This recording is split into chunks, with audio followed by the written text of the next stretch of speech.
Isa sa mga rason kung bakit andito pa rin tayo sa kabila ng maraming pagbabago sa gobyerno, ito ay dahil sa maraming hindi bumitaw para ipagtanggol ang ating sinimulan kasama ang dating Pangulong Rodrigo Roa Duterte.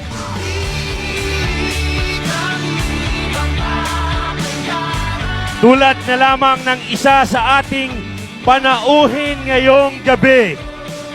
Ladies and gentlemen, former presidential spokesperson, Attorney Harry Roque.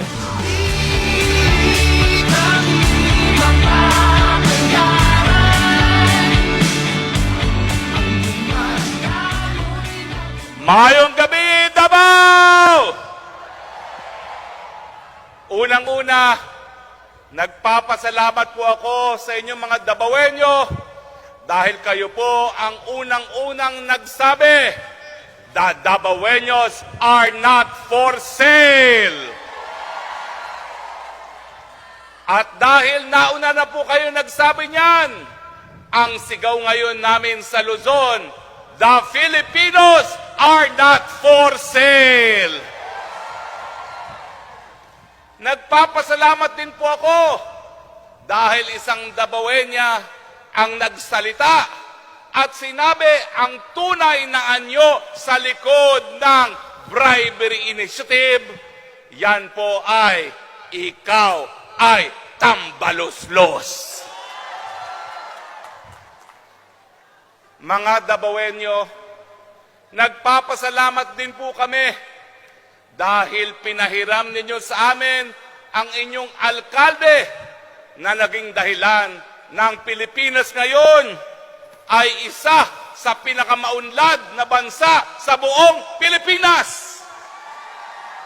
Nagpapasalamat po kami dahil pinahiram nyo ang alkalde na naging dahilan para maging tahimik ang ating mga komunidad. Siguro ang sabi na lang ng ating Mayor Rodi Duterte, isa lang ang aking pagkabiguan. Narariyan pa rin ang pulburon. Bago po tayo magpatuloy, nais ko pong batiin ang inyong pinagka-aantay-antay. Walang iba kung hindi ang super ate to the President, Senator Amy Marcos. Nasaan na si Senator Amy Marcos? Nasa Quezon Park po ngayon ang ating Senator Amy Marcos at sana madinig muli natin ang kanyang napakagandang dasal noong isang gabi sa Bulacan. Nais niyo bang uling magdasal si Senator Amy Marcos? Maya-maya, maririnig na natin yan. Bakit nga ba nais nilang baguhin ang ating saligang batas? Lumabas na po ang huling survey. Ang lumalabas, nangunguna po ngayon para sa presidente kung mag-i-eleksyon bukas, walang iba kung hindi si Inday Sara Duterte. Napakalayo na po ng agwat niya sa susunod na kandidato or magiging kandidato, mahigit 12 puntos lang po ang kanyang agwat. Tinanggalan siya ng pondo, binato ng putik, tumaas pa rin ang approval at trust rating, mas mataas pa sa presidente ng Republika. Sa katunayan, nagpapasalamat po kami dahil sa ginawa ninyo kay VP Sara, mas minahal siya ngayon ng sambayanang Pilipino. Wika nga nila, it is difficult to pull down a good man. Ang tawag ko kay VP Sara, the woman with the balls. Dahil siya po hindi naglilinlang, lalaban sa eleksyon. Kung matatalo, hindi tatakbo, hindi gaya ni Tambaluslos, hindi mananalo, babaguhin ang saligang batas. Ang tanong, mga taga Davao, payag ba kayo? Susunod ba kayo sa Tambaluslos? Magpapabili ba kayo? Kaya nga po patuloy ang aming pasasalamat sa inyo.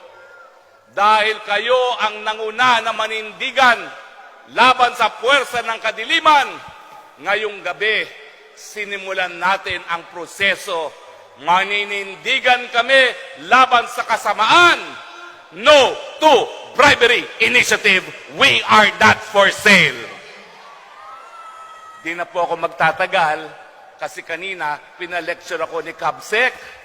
Abay sabi niya, mag-lecture ka ng mahaba dahil darating pa si PRRD.